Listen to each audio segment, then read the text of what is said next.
Life for the average man is going to get harder and harder. It's becoming more and more competitive. You need to find more and more ways to stand out and be unique. And the only way to really do those things, unfortunately, as a man, is to suffer. And that's one of the reasons I'm kind of glad that God put me in jail, because if you look at anything that builds a man into a man, there's a degree of suffering. It's very hard to become a man and have a man who's respected and has stories and is capable when he only had a nice life and nice experiences. It's usually the things that made you the best version of you are usually the worst things that happen to you. So the demons I carry from jail, the fact that I can't sleep. The fact that I can't sleep, I've had girls say to me, you can't sleep, you need to see a psychiatrist. And I said, absolutely not. I would be furious if a psychiatrist walked in here and took my demons from me. I don't care if they could fix me with a click, they're mine. And they were bestowed to me by God. And they are mine to deal with, and they are mine to fix, because that's how I become a better version of me. I would be furious if someone took them away from me. I'm glad I can't sleep. Good, I can train endlessly. That's why I'm bigger than I've ever been. I'll train I'm not gonna waste a minute. But all the demons that have been given to me by God and all the problems that have been given to me by God are mine to fix. I would never ever allow anybody else to take them from me. I'd be furious. If a psychologist came in and said I could cure you, I'd say, no thank you, I will cure myself. I don't care if it takes 10 years. I'll cure myself, that's my job. That's the whole point of it, right? So many men say, I want to be the man, but they don't want to suffer, they don't want to fight, and I don't understand why, because even if you look at a superhero movie, they tell you, even in superhero movies, they make it very clear, Batman's parents died, that's why he's Batman. All the bad things have to happen. There's no way to get there without the bad things. I get so many emails from people complaining about their bad things, and I don't have time to reply to any of them, but if I could, I'd say, good luck, congratulations, off you go. Of course she broke your heart. Of course you're sad, of course you miss her. That's life, that's part of it. That's the only way you're gonna get to that level of resilience. You can't become the man any other way. So yeah, I thank God for everything bad that's ever happened to me and all the demons, and I trust that he's not gonna give me anything I cannot, in the end, decipher and deal with. In the end, I think it's a puzzle, and you decipher it and you work out the best way to deal with it, and you internalize the good parts, and you become a better and stronger and more resilient person for it. I like to see myself as a person who has strong, rigid boundaries. I like to see myself as a person who will stand up and say, no, that's wrong. I like to see myself as a person who's not afraid of being shamed by whatever community for saying, I don't agree with that particular ideal. I like to see myself as a person whose respect you have to earn. But what is respect without fear? Do we respect men we don't fear? If there's a man who could do absolutely nothing to you on any level at all, you might be nice to him, sure, because we're not bad people. But would you really respect him? If you could take his chick in front of his face, set his car on fire, and he wouldn't do it to him. You wouldn't respect him. You might be nice to him because we're not bullies. You wouldn't respect him. Respect and fear are linked. They're not always the same thing, and you can maybe have fear without respect, but it's very hard to have respect without fear. And also, I heard someone say once that we see the world as we see ourselves. If you're a thief, you think everyone's a thief. If you're a liar, you think everyone's a liar. The world is hyper-competitive. Every single thing in the world is competition. I don't think people realize I'm a hyper-competitive person because I understand that every single thing I want, somebody else wants. The girl I want, other people want. The car I want, other people want. The house I want, other people want. The lifestyle, the jet, every single thing you want, somebody else wants. It's a massive competition. As a man, you have two choices. You either accept that as a massive competition and try and play the game, or you just try and pretend it's not a competition and live in perpetual failure.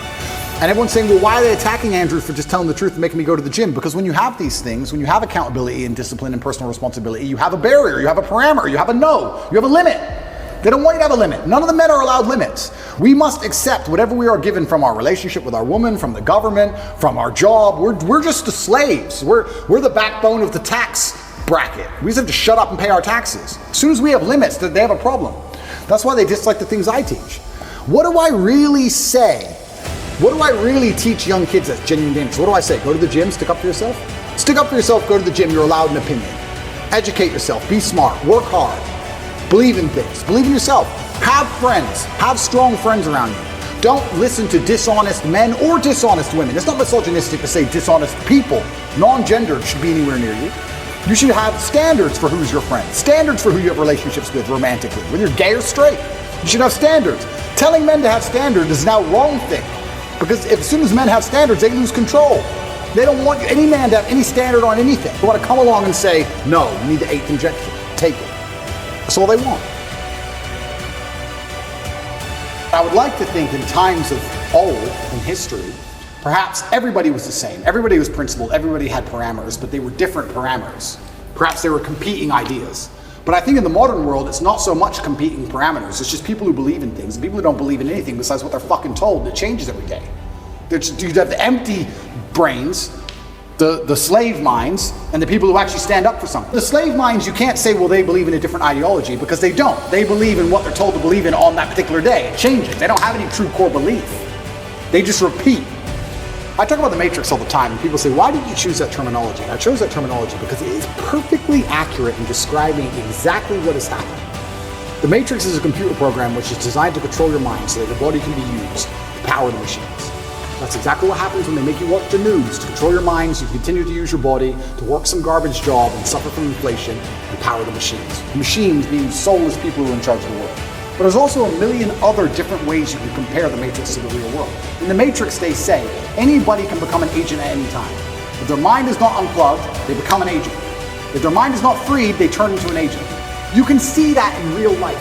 Mention COVID to an NPC. Mention Trump to an NPC. You can sit and have a perfectly cordial, normal conversation with somebody for an hour and be fine. And you can mention one of the particular subjects which they are programmed to hate by the Matrix itself, and they will turn into an agent in real time. And you will see them now start to genuinely, emotionally dislike you as a person. They were your friend for an hour. Now they hate you. And the Matrix is actually a perfect, absolute explanation of what's happening. And Morpheus says it, if your mind's not freed, you can be one of them. And that's what's happening. And this is what we don't have competing sets of parameters which are trying to argue about which is the best way to run the world. We have people with parameters who believe in family and love and God and tradition and taking care of yourself and taking care of others. There's people with moral standard and there's people with none. Zero. Empty vessels, agents who are programmed on any given day of what they're supposed to care about. These people can't tell me they care about things.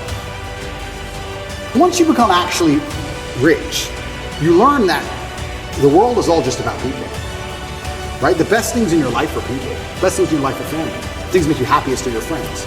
Your life experience is the best if you have a good team around you, good assistants, good helpers, good staff, whatever it is. It's all about people and controlling people. What do you want money for? To get other people to do what you want.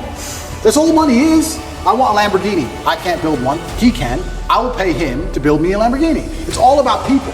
So once you get beyond a certain level of money, and there's a certain level of control you want that money perhaps can't buy, then you think, well, I don't care about the money, I want the power.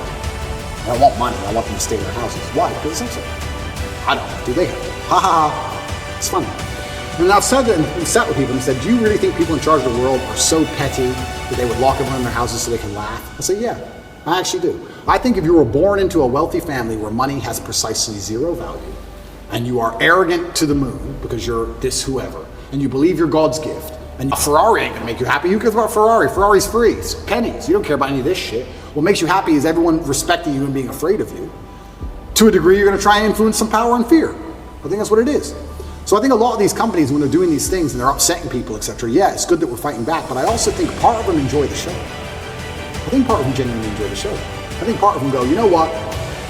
This is insane. Let's do this. They're fighting. I know it's a pessimistic way to look at it, but I think they enjoy the show. I think if you were to go to these people, whoever they are, and say, we're going to take your money away, they would just laugh at you. You think you can take my money? You think you understand money? You think you're going to damage the stock market? You think I give a shit about the share price? I think there's a level beyond all of this. And they're the ones who truly are running things, and they truly have influence. They're afraid of a man who says what he means and means what he says, because he can't be bought, because he's principled. He can't be bought.